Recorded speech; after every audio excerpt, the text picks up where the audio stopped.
todo lo que sea las teorías, las 4 teorías. Van a haber 2 teorías conmigo y van a haber 2 teorías con Jonathan. Así que para los nuevos es más que todo eso. Espero que disfruten mucho las clases. Ya saben que me pueden preguntar sin ningún problema y voy a estar muy encantado de responderles. Todo siempre con sinceridad, lo que sepa les voy a responder. Y si hay algo por ahí que nos quede en duda ambos, no importa, que tienen para preguntarme por privado y ya después yo les puedo responder sin ningún problema, chicas. O bueno, chicos, perdón, hay un nuevo integrante, Jaime, si no me equivoco. Así que eso sería todo y ya podemos comenzar. Como saben, para los que no están presentes ahora, las clases de todas formas son grabadas y todos van a poder acceder a ellas, tanto los que han asistido y los que no. Así que esta clase, primero quiero que me confirmen algo. Tengo entendido que la sigue haciendo el doctor Palomino. ¿Estoy en lo correcto? Sí, esa es la clase que vamos a ver esta semana. Ya, perfecto. Entonces, por ende, las preguntas las va a seguir haciendo él.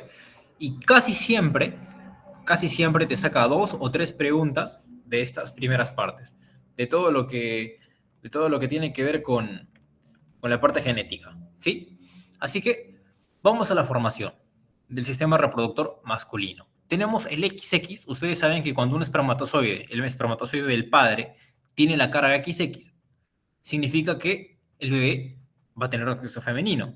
Y si es XY, va a tener un sexo masculino. ¿Alguna vez han escuchado eso que mencionan que todos al principio nos formamos como mujeres? Pues tiene parte de razón. El gen XY, para diferenciarnos a los varones, va a generar la sustancia de factor determinante testicular, el TDF, que va a terminar formando ¿a quiénes? A los testículos, ¿sí? Así que vamos haciendo primero nuestro diagrama. Primero, ¿qué se libera? El TDF, el factor determinante testicular que, como su nombre menciona, determina la formación de los testículos. Ahora bien, en los testículos tenemos a las células de Sertoli, ¿sí? Que están acá adentro. Las células de Sertoli, saben que acá tenemos, a ver, acá las células germinales, que terminan formando en el centro, cuando van evolucionando, terminan formando a quiénes, a los espermatozoides, ¿no? Y estas están agarradas por quiénes, por las células de Sertoli, ¿sí? En los túbulos seminíferos. Y entre túbulo y túbulo, ¿quiénes están? Las células de Leydig. Las células de Leydig. Acuérdense, Sertoli adentro, Leydig afuera, entre los túbulos seminíferos, ¿no? Acá están las de Sertoli, acá alrededor, también las células germinales, ¿sí? Y afuera las células de Leydig. Entonces, las células de Sertoli lo que producen es el factor inhibidor mulleriano, lo que va a hacer que se evite la diferenciación en genitales femeninos. ¿Sí? Como se ve acá, el factor inhibidor mulleriano hace que se eviten los conductos de Müller. Los conductos de Müller, aquí cuando se forman, terminan deviniendo en lo que es el útero. Es por eso que es vital esta parte, porque si las células de Sertoli no hacen un buen trabajo, entonces no vamos a poder diferenciarnos como varones correctamente. Y gracias a estas es que se forman los conductos de Wolff. Los conductos de Wolff que van a terminar deviniendo, van a terminar ¿en qué? En todo lo que conocemos en el varón, ¿no? Van a terminar en la próstata, van a terminar en el pene, van a terminar en el escroto, van a terminar formando todo el aparato genital del hombre. Las células de Leydig van a producir justamente la testosterona, ¿sí? Porque la función de las células de Leydig es producir testosterona. Las células que están afuera producen testosterona, ¿para qué? Para formar los conductos de Wolff, que en otras palabras se refiere a la diferenciación, pero en genitales masculinos. Y de este pequeño párrafo de acá, yo les puedo sacar varias preguntas. Por ejemplo, ¿quiénes evitan que los hombres tengamos genitales femeninos? Las células de Sertoli. ¿Por medio de quién? Del MIF, del factor inhibidor mulleriano. ¿Quiénes permiten que tengamos los genitales masculinos? Las células de Leydig. ¿Por medio de quién? De la testosterona. ¿Qué es lo que produce el gen XY que tenemos los varones para formar los testículos finalmente? Es el factor determinante testicular. Entonces, rápidamente, les digo, factor determinante testicular. Avanza. ¿Qué es lo que va a permitir? El factor inhibidor mulleriano. ¿Qué es lo que va a permitir? La producción de testosterona para la formación de los conductos de Wolff. ¿Sí? ¿Todos con esto claro, chicos? Ah, otra cosa. Las células de Sertoli, ¿sí? Como les mencioné, también se les conoce como células de sostén. Acuérdense por la S, sostén. Sostén o sustentación, ¿sí? ¿Por qué? Porque si se acuerdan un poquito de histología, son las que agarran acá las células germinales que poco a poco van a ir saliendo a la luz como ya espermatozoides, ¿no? Son las que están acá agarrando a las células en los túbulos seminíferos, ¿sí? También les pueden encontrar como sostén, células de sustentación. ¿Todo claro hasta acá, chicos? ¿Hay alguna duda? Ese proceso es muy importante, ¿ah? El doctor Palomino casi siempre agarra alguna pregunta de ahí.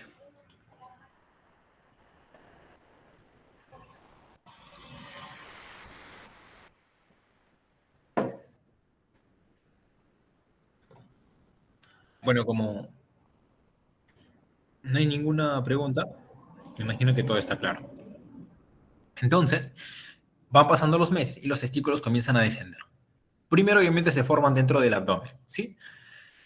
En la cavidad peritoneal. Pero desde el séptimo mes empiezan a bajar hasta los primeros 3 meses de vida, ¿no? Es normal que en el bebé a veces los testículos no hayan descendido todavía, pero deben hacerlo, ¿sí? Hasta los primeros 3 meses. Al menos se debe ver el avance de que están descendiendo. Guiados por el ligamento gubernaculum testis. Gubernaculum, ¿no? O sea que guía a los testículos cómo bajar. Y luego, ¿qué es lo que va a pasar? Se va a cerrar. Como ven, esto que estaba así abierto, por donde bajaron los testículos, se cierra completamente. Se cierra. Se oblitera, ¿no? O sea, es así. Ya bajó el testículo, se cierra. El conducto peritoneo vaginal. Y acá ya se queda el testículo. El testículo, saben que tenemos nosotros una temperatura de 37 grados aproximadamente, 36.5, 37.5, el testículo tiene una temperatura de 35. Es vital que haya menos temperatura en el testículo para que se puedan formar los espermatozoides sin problema alguno. Ahora bien, si este conducto peritoneo vaginal no se cierra bien, nos puede predisponer a una hernia inguinal, ¿no? A que algún elemento del abdomen se protruya y termine por acá, o que discurra algún tipo de líquido, como vamos a hablar más adelante. En la criptorquidia, en esta patología el testículo no desciende, ¿sí? Cripto se encierra, orquídea, testículo, o sea, testículo encerrado, testículo guardado, no desciende. Y como hay excesiva temperatura, como les mencioné, son 2 grados más de temperatura, se va a atrofiar, no va a poder producir espermatozoides correctamente. Esto de acá, la criptorquidia, es riesgo de cáncer, riesgo de infertilidad, obviamente, y de torsión testicular. Y es más común en el lado derecho. En la macroscopía veremos un testículo disminuido de tamaño porque no va a poder madurar correctamente y los túbulos hipotróficos y con hipocelularidad. ¿Por qué? Porque también ocurrirá infertilidad debido a la alta temperatura. Que les mencioné, los espermatozoides no pueden producirse bien a la temperatura corporal, que es de 37 grados en promedio. No llega a descender y entonces se queda acá atascado y se le conoce como criptorquidia. Ahora bien, vamos a ver los estados intersexuales en donde no hay relación entre el fenotipo y el genotipo del paciente. Estos se pueden dividir en disgenesias, en hermafroditismo verdadero y en pseudohermafroditismo, que vamos a explicar más adelante. Primero vamos a ver las disgenesias. Son pacientes con fenotipos acordes a su genotipo. O sea, para hacerla simple, el paciente se ve como un hombre y genéticamente es un hombre. O sea, genéticamente es XY. Esa es una disgenesia gonadal. Pero ¿qué es lo que pasa en la disgenesia? Como dice la palabra, ustedes siempre guíense de la composición de las palabras. De ahí pueden sacar un montón de cosas. Disgenesias gonadales, o sea, que las gónadas no se han generado bien. ¿Sí? Disgenesias gonadales. Los genitales están atrofiados. Como por ejemplo, el síndrome de Turner, Klinefelter, Swyer, etc. En este caso, el más famoso entre los varones es el de Klinefelter. Y como estamos en la clase de masculino, lo que nos importa es el de Klinefelter, ¿no? Ustedes saben que este es un 47XXY.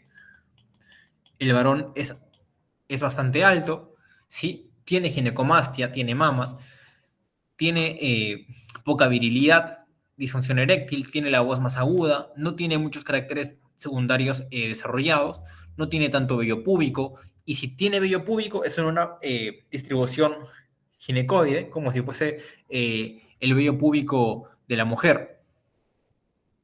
Y evidentemente pertenece a las disgenesias gonadales, ¿no? El fenotipo, o sea, lo que vemos, es acorde a el interior, el genotipo. En cuanto al hermafroditismo verdadero, esto se llama cuando el paciente tiene gónadas de ambos sexos, generalmente una en cada lado. Por ejemplo, en la parte derecha puede tener un testículo, pero en la parte izquierda tiene su ovario. Pueden presentar a veces ovotestis, o sea, ni siquiera un ovario testículo desarrollado, simplemente una versión anterior. Como por ejemplo acá, ¿no? Se ve, tiene un testículo acá en el lado derecho y acá tiene un ovario, ¿no? Y un útero que no está comunicado. Ese es el hermafroditismo verdadero, cuando el paciente tiene ambas gónadas. Y en el pseudohermafroditismo vamos a tener solamente una gónada de un tipo. Tenemos el masculino, cuando el paciente tiene fenotipo de mujer, pero sus gónadas son masculinas, o sea, tiene testículos, y el femenino, cuando se ve como varón, pero tiene gónadas femeninas. Y acá viene otra pregunta que hace el doctor Palomino, porque siempre pregunta del pseudohermafroditismo. ¿Por qué? Porque puede confundir, ¿sí? Puede confundir. El pseudohermafroditismo, yo siempre les digo que ataquen a los nombres, porque cuando ven los nombres ya se pueden acordar de toda la patología. Pseudohermafroditismo, pseudo significa que no está bien hecho, ¿verdad? O sea, podemos decir que es falso. Pseudohermafroditismo, tómenlo como falso, o sea, es falso. Así que, en un pseudohermafroditismo masculino, ¿ustedes qué podrían pensar? ¿Que es un falso?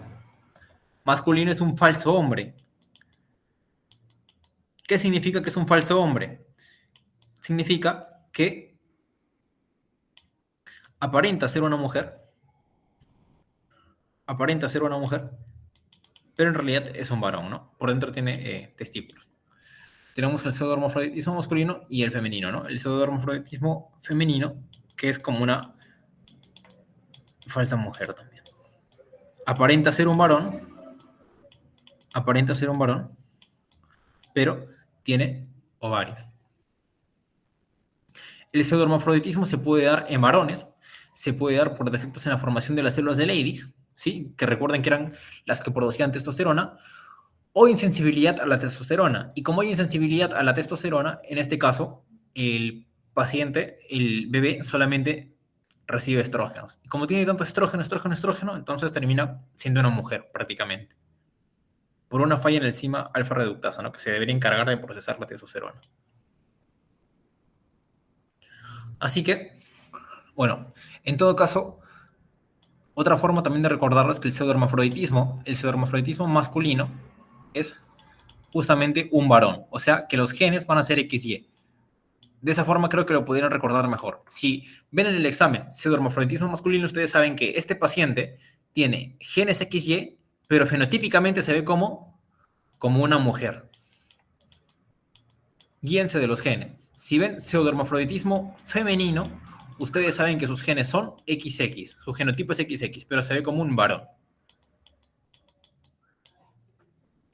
Y uno de los más famosos síndromes del pseudohermafroditismo masculino es el síndrome de Morris. El síndrome de Morris, o también conocido como el de la superhembra, es justamente un pseudohermafroditismo masculino. ¿Por qué? Por una mujer, bueno, un varón en este caso en realidad, que es como ven XY, ¿sí? Pero que tiene un defecto en la recepción de andrógenos. Por ende, esta persona solamente va a aceptar ¿qué? Estrógenos. Y por más que seamos varones, si solamente recibimos estrógenos, nos vamos a terminar desarrollando como mujeres. Y más todavía si es de los bebés, imagínense. O sea, un feto que no puede desarrollar no puede recibir andrógenos, solamente se nutre de estrógenos. Por ende, todo su cuerpo termina formándose en base a estrógenos. Tú ves por afuera al paciente, porque es hombre, genéticamente es hombre, y tú no puedes diferenciarlo de una mujer. No es que ni siquiera se vea con rasgos masculinizados, nada. Es completamente una mujer, porque toda su vida ha estado nutriéndose de estrógenos.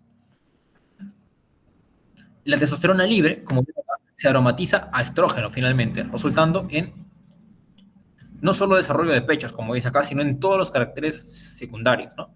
Obviamente no van a menstruar porque no tienen útero, pero incluso llegan a formar una vulva y una vagina, que obviamente es hueca, ¿sí? Pero la forman. Tienen las caderas, tienen los senos grandes, tienen la cintura de mujer, tienen una masa ósea de mujer, tienen rasgos faciales de mujer, pero tienen testículos, ¿sí? Les voy a poner un trocito de un capítulo de House, de hecho, que justamente presenta uno de estos síndromes, el síndrome de Morris. Les voy a poner un trocito para que vean, de verdad es un capítulo bastante interesante. Ese, capaz ya lo conozcan, es de una chica que es modelo y para hacerlo manipula bastante a todo su entorno, ¿no? Y bueno, yo les... ¿Me pueden decir si se escucha, por favor? Chicas, ¿Sí se escucha? ya, Sí se escucha. ya, muchas gracias. Ahora van a ver cómo le explica House.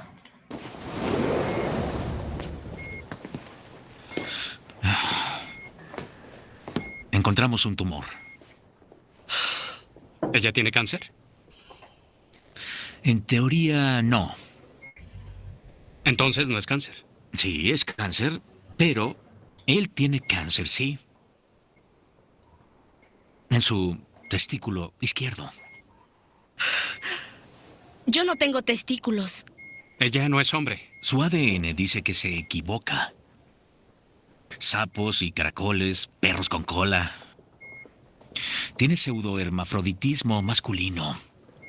Todos empezamos como niñas y luego nos diferenciamos basándonos en nuestros genes. Los ovarios se convierten en testículos y bajan. Pero en uno de cada 150.000 embarazos, un feto con cromosoma XY, un niño, se convierte en algo más, como tú. Tus testículos jamás descendieron, porque eres inmune a la testosterona. Eres puro estrógeno. Las características femeninas aumentadas por esa razón. Piel clara, pechos enormes. La mujer inimaginable es un hombre. La naturaleza es cruel. Esto, obviamente, es una broma. Eso es imposible. No, broma sería que yo lo llamara homosexual. Y ya, eso es todo del capítulo. Como ven, ahí justamente House le dice al padre, porque es el padre de bromas que le llamaron homosexual, porque la chica incluso tenía relaciones con su padre para que le dejara hacer todo lo que quisiera. Y ella efectivamente tiene cáncer, ¿no? Tiene cáncer, pero es un cáncer de testículo. Cáncer de testículo, ¿por qué? Porque es un varón, tiene pseudohermafroditismo masculino. Lo más probable es que sea un Morris, ¿no? No voy a ahondar ahora en... No voy a ahondar en cosas muy específicas, ¿sí? Si quieren ya luego lo pueden investigar un poquito más a fondo, pero con que sepan bien qué es el pseudohermafroditismo masculino, como ya saben, genotipo de varón y cuerpo de mujer, es lo que me basta. Si me piden un ejemplo contrario, porque en el tema de femenino, si es que lo enseña Valdés, yo recuerdo que cuando me lo enseñó Valdés ya no toca lo contrario, ya no toca el tema contrario, en cambio, por lo menos iba a tocar ambos, masculino como femenino. Si quieren un ejemplo de femenino, por ejemplo, no sé si alguno ha visto Cónclave, la película de los papas, ahora que estamos con lo último del papa peruano y todo. ¿Alguno ha visto Cónclave?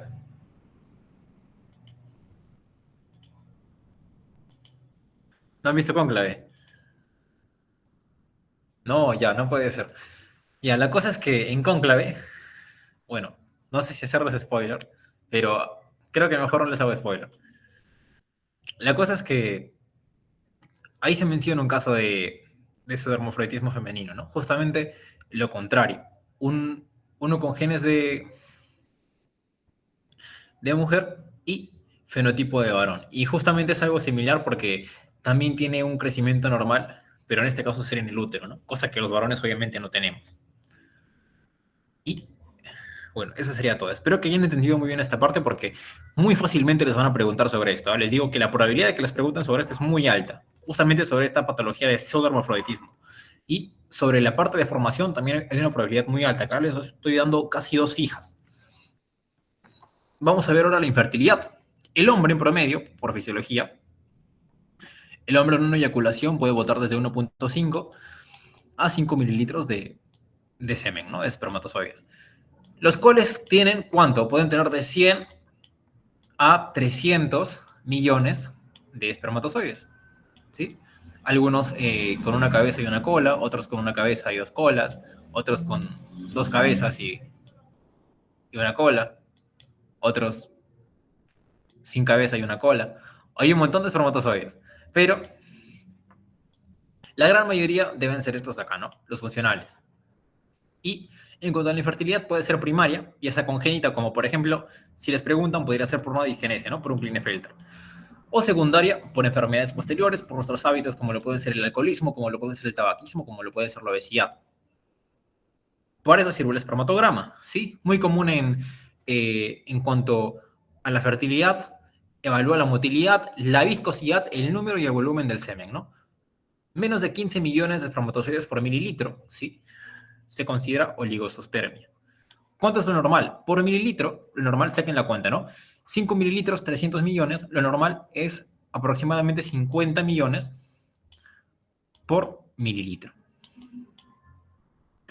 La azospermia, cuando ya hay muy pocos, puede ser obstructiva, o sea, cuando ya hay muy pocos o nada de espermatozoides, puede ser por obstrucción, por bloqueo de las vías espermatemáticas o vasectomía inclusive. La vasectomía es una causa muy común de azospermia. Aunque, ojo, recuerden que debe ser hasta al menos 6 meses, si no me equivoco, de cuidado igual en relaciones sexuales antes de que empiece a ser útil. O secretora, ¿no? Por esclerosis tubular, que se cierran los túbulos seminíferos o congénito, inclusive. La criptorquía es un pequeño tamaño testicular, como ya saben, por altas temperaturas, alteraciones endocrinas, cáncer testicular o maduración fallida. Saben que en la criptorquidia un testículo, o los dos inclusive, se quedan, no logran descender correctamente. El infarto testicular se causa por torsión testicular o lesión testicular, ¿sí? El tejido es isquemia y muere. Al no poder retornar la sangre por las venas, la sangre arterial se congestiona causando un infarto hemorrágico. Es descrito como severamente doloroso para el varón. El varicocele es por una dilatación del plexo nervioso, venoso pampiniforme, porque las válvulas son defectuosas, ¿no? Al igual que en la insuficiencia venosa, ¿no? O sea, en las varices. Las válvulas son defectuosas, las válvulas de las venitas, ¿sí? De las venitas, esas válvulas que permiten que la sangre suba correctamente son defectuosas, entonces se empieza a acumular, se empiezan a dilatar y vemos varicoceles, ¿sí? Por las válvulas defectuosas y afectan más el testículo izquierdo. Y la orquitis, inflamación, puede ser por vía hematógena, ¿sí? Urinaria o linfática. Generalmente es por una infección. ¿Y qué infección? Generalmente la E. coli. Luego hay una granulomatosa idiopática que se parece a un tumor y se debe diferenciar ahí mismo, se debe diferenciar que no sea un tumor. ¿Por qué? Porque tenemos la parte de tumores, ¿no? Vamos a ver la parte del seminoma, primero, que son tumores. Seminoma, tumor de testículo. A ver, ahí entra ya él. Buenas noches. Vamos a continuar. Justo estábamos viendo la parte de tumores. El seminoma abarca de 1 cada 3, 1 cada 2 tumores testiculares según el Robbins, ¿sí? Pero lo que tenemos decidido es que es el más frecuente, ¿no? Tumor más frecuente, seminoma de 1. Es más común en el testículo derecho. Es más común en varones adultos, mayores de 40 años. Tiene tabiques fibrosados, como se puede ver acá, y células malignas que son grandes, poligonales. Pueden ser redondas, también pueden ser redondas como poligonales, ¿sí? Así con varios laditos, que tienen núcleos largos, ¿sí? Núcleos largos con citoplasmas claros, y por eso se les llama con forma de huevo frito. Así se describe en la diapo del doctor. y también los tabiques fibrosos, no se olviden el seminoma. Luego tenemos a los tumores del estroma gonadal, que son más comunes en niños, ¿sí? Tenemos a los tumores de las células de Leydig, que recuerden que las células de Leydig eran las que estaban afuera de los conductos seminíferos, y producían testosterona. Así que suelen causar a veces un exceso de ginecomastia o desarrollo precoz, ¿no? Como son en niños, a veces el niño se desarrolla muy rápido y resulta que es un tumor de células de Leydig. Aumentan el tamaño de los testículos generalmente. Aumentan en tamaño. Ya lo van a ver más a fondo en su clase de laboratorio. Pueden afectar a los Klinefelter. Los Klinefelter son los que más se van a ver afectados. Una de las patologías que más se van a ver afectadas, tanto con criptorquía, tanto con tumores del estroma gonadal, tanto como también con infertilidad. Los tumores de las células de Sertoli son menos llamativos, ¿no? También hay un aumento del tamaño del testículo, pero no muestran tanta clínica. Luego tenemos a los tumores de la granulosa y finalmente los tumores indiferenciados, ¿no? Y acá ya vamos pasando un poco a la otra diapositiva donde vamos a ver un poco más los tumores malignos. En cuanto a las túnicas testiculares, tenemos al hidrocele, ¿no? La cavidad vaginal es esta cavidad en donde las mujeres se suele formar justamente la vagina y finalmente la vulva, ¿no? Pero que en los varones es lo que les mencioné al principio de la clase que se debía cerrar. Acá, lo que se debe cerrar, porque si no predispone a hernias o a que drene el líquido ahí. Y es lo que pasa acá, ¿no? Que drena. Disculpa, ¿Sí? se colgó. Desde que empezaste con tumores de túnicos testiculares, se fue el volumen. Entonces no escuché bien lo que dijiste. Ya. Acá, ok. En la hidrocele, lo que pasa es que hay líquido que se drena en la cavidad vaginal. Esta cavidad vaginal que, como su nombre lo dice, justamente termina en lo que es el desarrollo de la vagina en la mujer, pero en los varones se cierra, ¿verdad? A eso me refería. Luego regresé acá a la diapositiva y dije que en el caso del hidrocele se llena de líquido. Tenemos el no comunicante, donde no ha pasado por acá, y en el comunicante, donde el líquido justamente viene de acá mismo. El hematocele es lo mismo, pero con sangre. Tenemos el pseudotumor fibroso, por proliferación de fibras que pueden terminar esclerosando parte del Una testículo. pregunta. Sí, En la primera imagen que pusiste en la diapositiva 2, entonces, ¿esa imagen también sería una hidrocele? claro, acá sería una hidrocele. Ajá. Ah, ok. Gracias. Dafne, ¿no? Sí. Una hidrocele. Acá estamos viendo una hidrocele, pues sería una hidrocele comunicante, ¿no? Acá ya he rayado, pero terriblemente. Ahí está, una hidrocele. Gracias. Ok, no te preocupes. Tenemos el tumor adenomatoide o mesotelioma benigno, ¿sí? O también tenemos el maligno, que es causado más que todo por exposición a asbestos. Estos son bastante más raros, ¿sí? Bastante más raros. Tenemos la epididimitis, que es en menores de 35 años, suele ser causada por la clamidia trachomatis, y en mayores de 35, causada por Listeria gonorrea. Generalmente viene con una inflamación de toda la vía urogenital. Así que, primero vamos a preocuparnos por toda la vía urogenital, ¿sí? Vamos a preocuparnos por toda la vía urinaria. El paciente va a venir que se queja que no se puede orinar y demás, y ya luego recién vamos a enfocarnos en la parte genital como tal. Primero, más que todo, va a ser por la vía urinaria, ¿sí? Ese va a ser el problema principal. Y la prostatitis, que es más de lo mismo, ¿no? O sea, la próstata, es parte de el sistema reproductor masculino, pero en sí el paciente va a venir quejándose por la parte urinaria. ¿Por qué? Porque no va a poder orinar. Incluso va a tener dolor al hacerlo. Más común en mayores de 50 años, causada mayormente por la E. coli.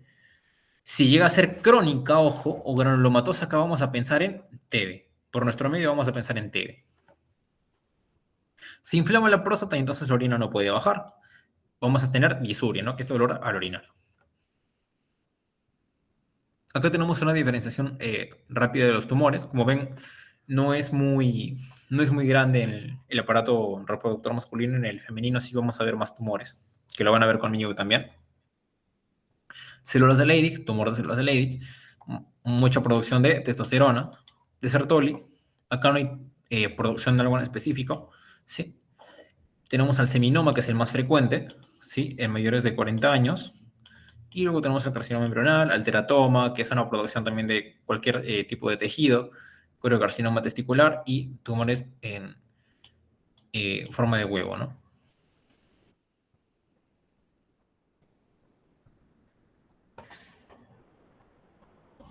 Tenemos a la hiperplasia prostática, que es el aumento del tamaño de la próstata causado por un aumento de la sensibilidad a la testosterona. Esto ocurre más que todo en varones, ¿sí? Varones, pero ¿quiénes varones? Mayores de 50 años. Es más, hay otro dato que también se menciona en el Robbins, es que eventualmente cuando vamos avanzando en la edad, llegando a los 70, 80 años, la gran mayoría de los varones vamos a tener hiperplasia prostática, ¿sí? Hiperplasia prostática, si quieren le pueden llamar benigna, pero algunos le llaman solamente hiperplasia prostática. ¿Por qué? Porque esta puede terminar progresando a cáncer de próstata, ¿sí? Llámenlo como gusten. La cosa es que la gran mayoría de varones vamos a terminar con hiperplasia prostática. Y justamente el tratamiento acá son inhibidores de la testosterona, como por ejemplo la flutamida. Lo que pasa, y lo que es curioso, e irónico también, es que en la hiperplasia benigna de próstata, como les mencioné, la sintomatología va a ser urinaria, o sea, el paciente va a venir por molestia urinaria. Y lo bueno de la hiperplasia benigna de próstata es que te molesta justamente acá, cerca a la uretra. Por ende, cuando ya haya crecido regularmente, el paciente lo va a notar, no va a poder orinar, se va a levantar por las noches a poder orinar y lo va a hacer en tramos pequeños. Y entonces va a ser por hiperplasia prostática. El problema con el cáncer de próstata, ¿sí?, es que se origina en la periferia de la próstata.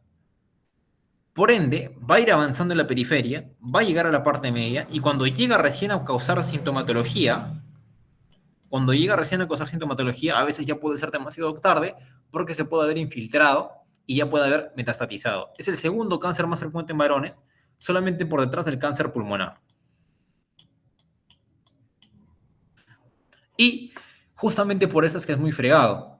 El diagnóstico se suele hacer mayormente por el tacto rectal o por un dosaje de hormona prostática.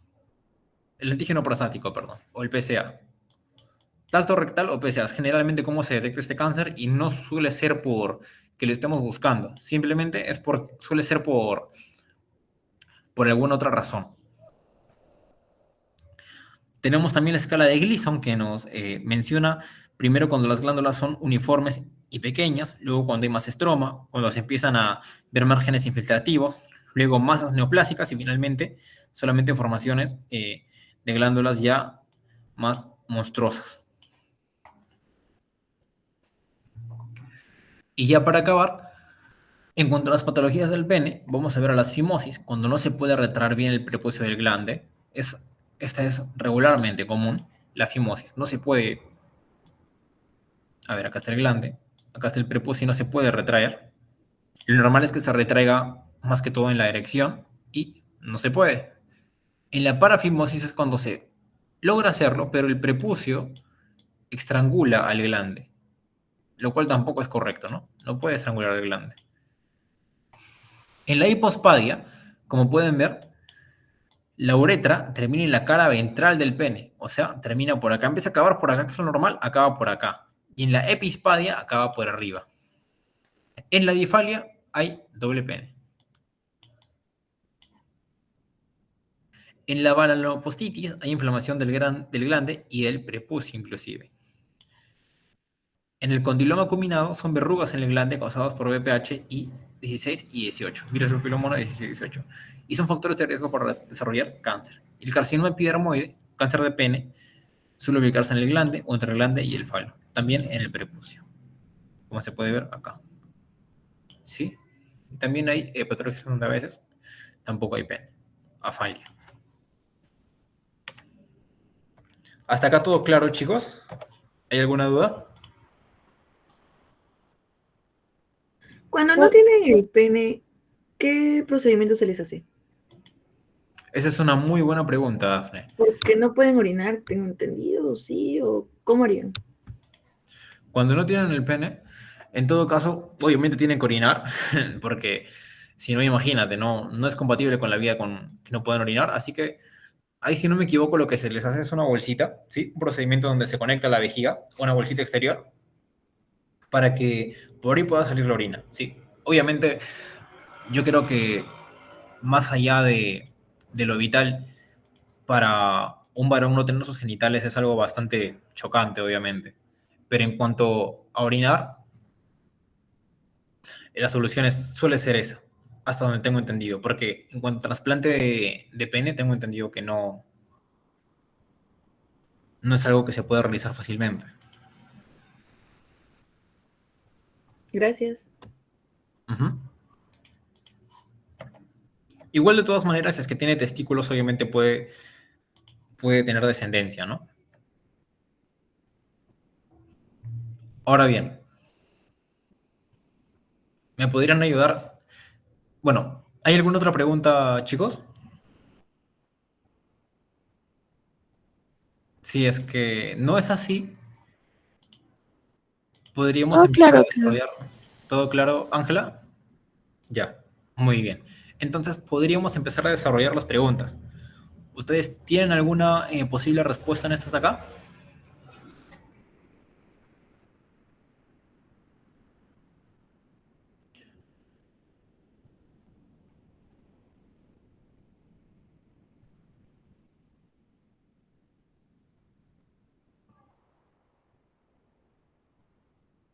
Si no, las desarrollamos, ¿sí? Nos dice, señalen una alternativa incorrecta. Nos dice, el factor inhibidor mulleriano, ¿sí? Bloquea el desarrollo de los conductos paramesofrénicos. La respuesta es verdadera, ¿verdad? Lo que nos permite va a ser formar los conductos ¿de quién? ¿Recuerdan de lobo? Acuérdense de lobo. ¿De Wolf? De Wolf, muy bien, ahí está. Entonces es correcta, no es. Los conductos mesonéfricos de Wolf se inhiben activamente en el producto XX. Se inhiben activamente. No, ¿verdad? ¿Por qué? O sea, acá hay un pequeño juego de palabras, sino que en el XX lo que pasa es que se forman directamente los conductos de Müller, que no son los de Wolf. Entonces no es que se inhiban. Los conductos paramesonéfricos causan el desarrollo del útero en el producto XX, así es correcto. El factor inhibidor mulleriano es producido por las células sustentaculares, que son las células de Sertoli, ¿sí? Esta es correcta también. Sustentaculares de sostén, ¿no? Ya saben que tenemos acá los conductos espermáticos en el testículo. Tenemos acá afuera las células de Leydig, ¿no? Y acá adentro, agarrando a las espermatogonias, Sertoli, Sertoli, Sertoli. Y el sexo genital se relaciona con la formación adecuada de los genitales internos. Este es correcto también.